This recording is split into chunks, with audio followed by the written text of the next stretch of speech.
Este programa es clasificación A, apto para todo público.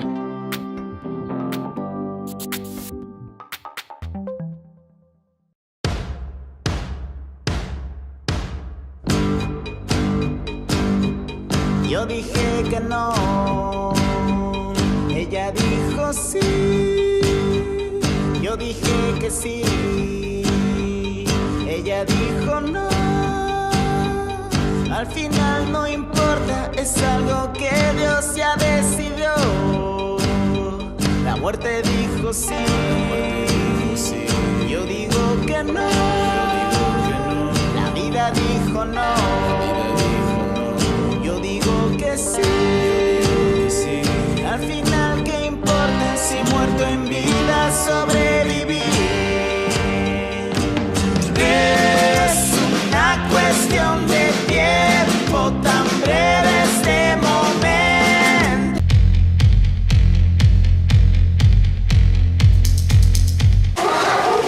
Hola, mi nombre es Miguel Eduardo Rocha Márquez. Y esta es mi seña. Yo nací en el Estado de México. Nací hablando bien, pero bueno, un día mi mamá me llevó al doctor. Bueno, mi familia siempre nos ha apoyado desde que éramos chicos porque mi mamá es sola.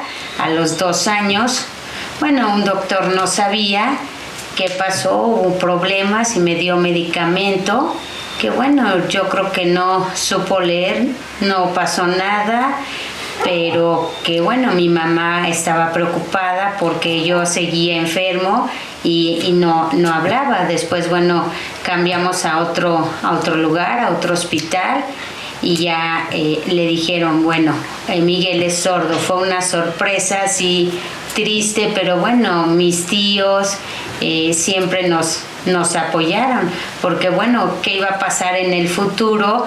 Porque ellos estaban preocupados porque no sabían cómo cuidarnos, más sin embargo, bueno, siempre nos animaron. El cariño de la familia, de los hermanos de mi mamá, que son 4, son 5 hermanos, y la abuela, bueno, siempre nos cuidó y nos apoyó. Siempre decían, bueno, ¿cómo nos vamos a comunicar si nosotros hablamos? Entonces empezamos a escribir palabras, a hacer dibujos para que él los presentara, y él, bueno, yo empecé a escribir sobre las palabras que me decía mi mamá. Pero bueno, ¿cómo comunicarnos con la familia? Nadie sabía, solo hacíamos gestos, eran juegos, nos divertíamos, pero en la casa, bueno, salíamos, si nos divertíamos, llegamos a ir a alguna plaza. Pero bueno, sordo, ¿cómo le hago? Es muy difícil, es fácil hablar, pero no había comunicación. Solo, bueno, a través de gestos es como nos comunicábamos. Para él era fácil. Y entonces las personas entendían. Cuando tenía yo 3 años, bueno, empecé a ir a torneos y luego a la Ciudad de México, y resultó ser interesante porque yo cuando iba a los torneos por la familia, que él me acompañaba, que yo acompañaba a mi mamá, yo era muy traviesa y siempre me decían, estate quieto, Miguel, ¿qué vamos a hacer? Nosotros vemos que tú eres muy inteligente. Y entonces decían, solo con poner atención. Pero bueno, entonces el abuelo le regaló su uniforme, y bueno, él se puso muy contento, un uniforme rojo, porque bueno, él era niño y era el único niño sordo cuando había muchos oyentes. ¿Cómo comunicarse? Siempre estaba acompañado de los tíos, los primos, los amigos que lo conocían a él desde que nació. ¿Cómo? ¿Oyente y sordo? No, espérate, solo con gestos puede hacerlo, pero ¿cómo si no se va no va a escuchar? Entonces ya mi mamá explicaba los gestos que tenían que hacer o las formas que tenían que decir, y bueno, él no importaba si él perdía, porque era una manera de ir aprendiendo y ir avanzando poco a poco. Y así, bueno, empezó a los 3 años, cada vez mejor, iba a torneos a diferentes estados. Él se sentía bien, le gustaba, porque él quería seguir. El karate es algo que le ha gustado mucho, pero él en el futuro, bueno, pensaban cómo se va a presentar, porque bueno, pues es una persona con discapacidad, tiene barreras distintas para poder abrir. Y bueno, hay personas con síndrome de Down, ciegos que tienen alguna amputación, y bueno, muchas personas y decían, pero ¿cómo un sordo? Porque los demás sí hablan. Y entonces, bueno, él fue como que el primer sordo y parecía ser que fuera difícil. Entonces empezamos a aprender señas para poder comunicarnos junto con el español. Y ahora, bueno, es muy importante utilizar el teléfono. Sí, él recuerda mucho una anécdota en el metro, que yo me le perdí a mi mamá. Y bueno, él llegó al lugar donde teníamos y ahí le espero, porque sí es muy difícil, solo poniendo atención, porque los oyentes pues no conocían la lengua. Ya en primero, en segundo ya se tuvo que incluir a una escuela de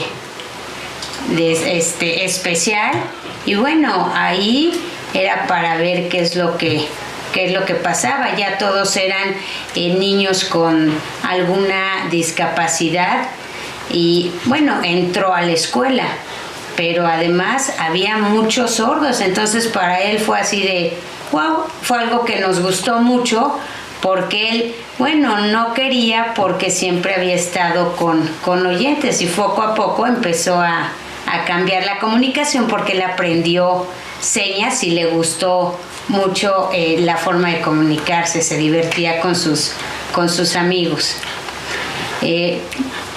Cada vez mejor, porque bueno, mi mamá estaba muy contenta, porque tuvimos que ir a algún lugar, en este caso fue a la iglesia, donde había muchos papás, allí en México, y ya teníamos una hora para que mi mamá tomara clases de lengua de señas en la iglesia San Hipólito, y bueno, aprendió mucho. Ya después, en la casa, empezamos a manejar todos lengua de señas para podernos comunicar, y estaba yo muy contento. O sea, cuando estaba en un lugar donde había solo oyentes, pues para él era muy aburrido, porque solo los veía, y él lo que quería era comunicarse con la familia.